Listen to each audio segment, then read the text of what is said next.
Iturregi prest dago, prentzaurrekoa emateko, nahi duzunean, Janire. Arratsaldeon Iraia, denbora luzea daramazue lehiatu gabe, partida bat bertan bera gelditu zelako, gogotsu egongo zarete, ezta berriz ere urtea partida bat egin hasteko.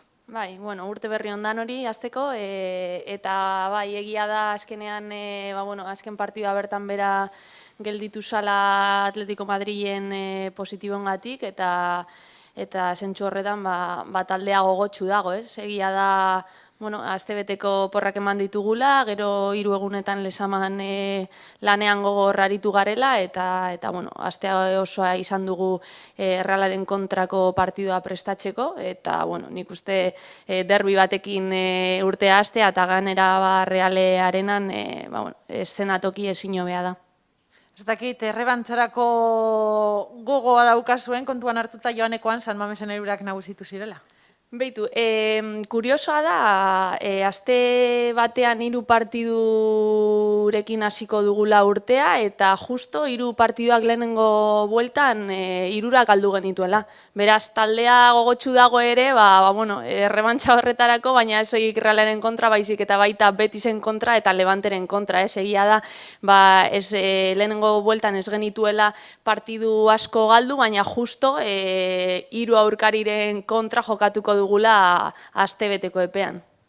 Realak primeran ekin dio aurtengo ligari, lehen itzuli osoan bakarrik 2 partidu galdu, oso aurkari zaila izango da.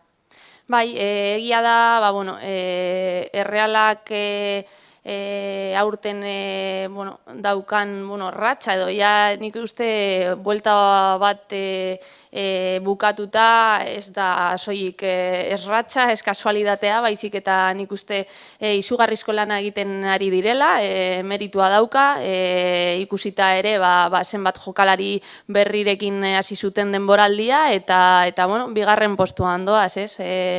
Azkenean partidu oso gogorra izango da.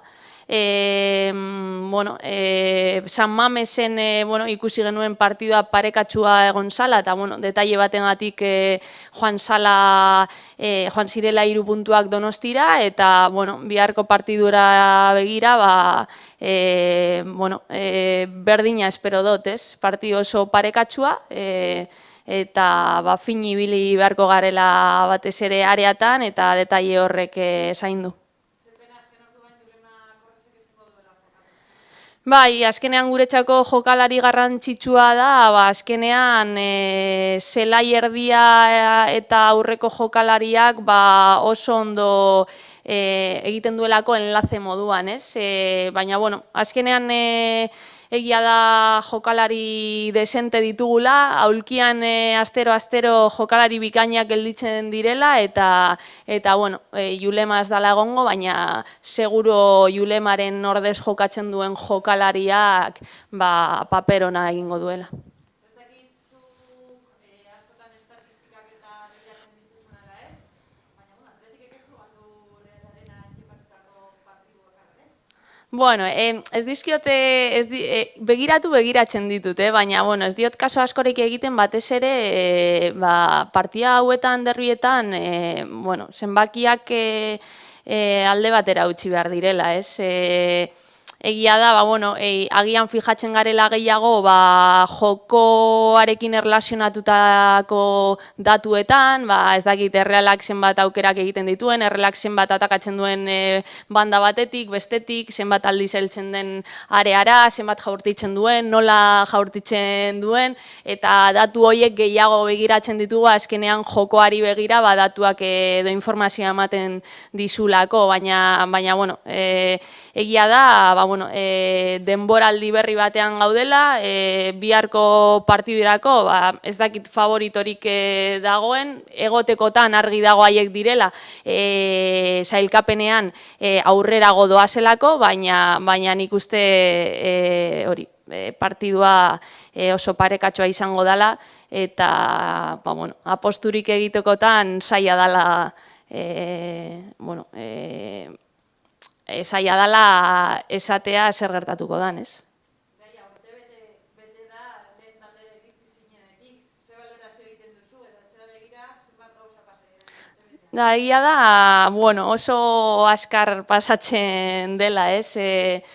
Azkenean egunerokotasunak ba, bueno, eramaten zaitu, ziztu bizian, eta bueno, gora berak izan ditugu urte, bueno, 12 hilabete hauetan, ba, bueno, egoera sail batean hasi ginen, gero ba, bueno, hobeto ikusten genuen taldea, edo bueno, sentsazioak hobeak ziren, eta nik uste aurten ja, ba, bueno, taldea gustora ikusten dugula, taldea disfrutatzen ikusten dugula, eta bueno, ia nik jokalaria esan diedana, ia bigarren bueltan, lehenengo bueltan egindakoa hobetu dezakegun. Nik taldea ikusten dut prest, bai zenbakiak eta baita sentsazioak hobetzeko. Eta argi dago, lehenengo bueltako zenbakiak hobetzen baditugu, goian egongo garela.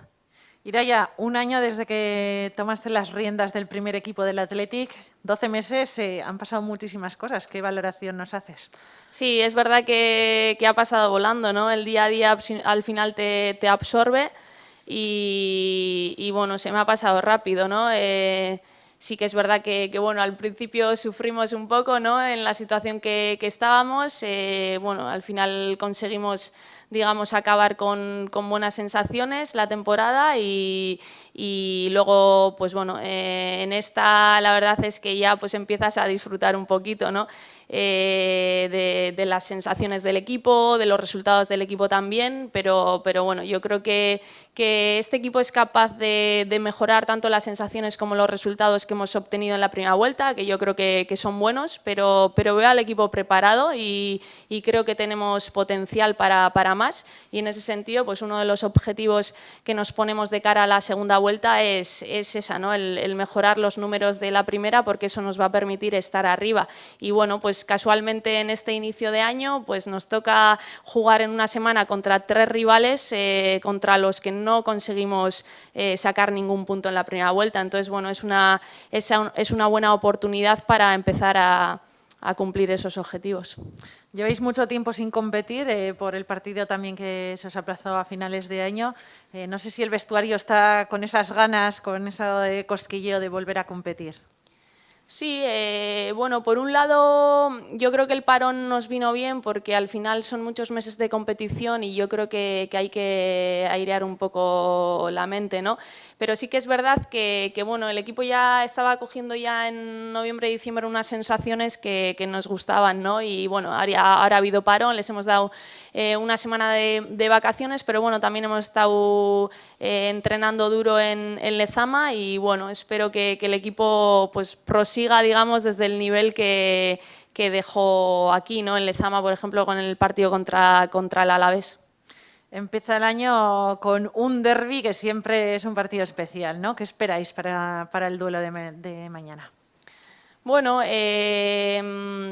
la primera vuelta, el derbi de San Mamés, fue un derbi muy ajustado que se decidió al final en una acción de un córner en el que, pues bueno, digamos, fue un error no forzado nuestro porque bueno, no tenía mucha complicación, no fuimos capaces de despejar el balón y entró, o sea, fue un detalle el que decidió el partido, pero sí que pienso que ninguno de los equipos en San Mamés expresó, digamos, realmente el nivel que tienen, ¿no? Entonces, de cara a mañana, espero y deseo que ambos equipos expresen realmente el potencial que tienen en el campo, ¿no? Porque eso va a ayudar al espectáculo, ¿no? En cuanto a la dificultad del partido, pues claro está que nos enfrentamos a una Real que está en segunda posición, que no hay duda de que tiene mucho mérito tanto los resultados como el juego que está desplegando en el campo.